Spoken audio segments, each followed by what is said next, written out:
ने घुट्टी में पिलाई है बगावत शायद, माँ ने घुट्टी में पिलाई है बगावत शायद, लब पे ताले हैं मगर हाथ उठाया हुआ है।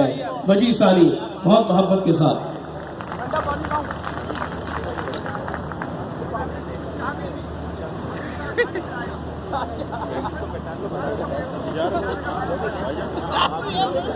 ये वजह सारी है दोस्तों, मुझसे पहले उमैर नजमी रहीमिया खान से आए हुए मेहमान शायर कलाम पेश कर रहे थे, तो पहले तो उमैर नजमी के लिए तालियां बजाएं। मेहमानों का इस्तकबाल ऐसे करें, पता चले कराची वाले कैसे इस्तकबाल करते हैं। उमैर नजमी के लिए तालियां।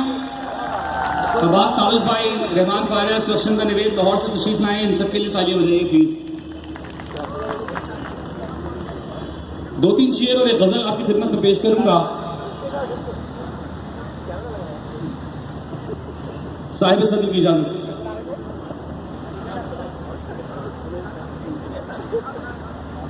गो तुझे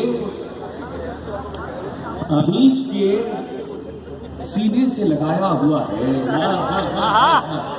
गो तुझे खींच के सीने से लगाया हुआ है, हमने फुरकत को मगर पास बिठाया हुआ है। वो तुझे भींच के सीने से लगाया हुआ है, हमने फुरकत को मगर पास बिठाया हुआ है। देर से आना फरामोश किए रखना मुझे, देर से आना फरामोश किए रखना मुझे, आपने रोज का मामूल बनाया हुआ।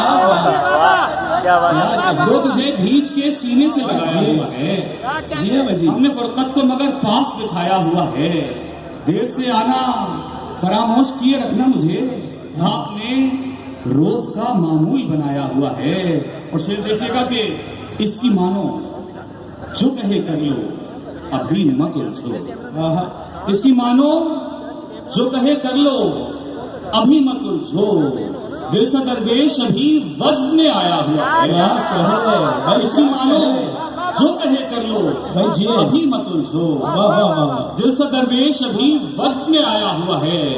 और माने घुट्टी में पिलाई है बगावत शायद, माने घुट्टी में पिलाई है बगावत शायद, लब पे ताले हैं मगर हाथ उठाया हुआ है। माने घुट्टी में पिलाई है बगावत शायद, लब पे ताले हैं मगर हाथ उठाया हुआ है। और यार हो जाते हैं मद्दाह, क्या बात, तो दुश्मन मरू, यार हो जाते हैं मद्दाह तो दुश्मन मरू, वाह रे इश्क अजब रंग जमाया हुआ है। क्या कहे यार हो जाते हैं मद्दाह तो दुश्मन मरू, वाह रे इश्क अजब रंग जमाया हुआ है। माँ ने घुट्टी में पिलाई है बगावत शायद, लब पे ताले हैं मगर हाथ उठाया हुआ है। एक ताज़ा गजल आपकी खिदमत में पेश करने की इजाजत चाहूंगा।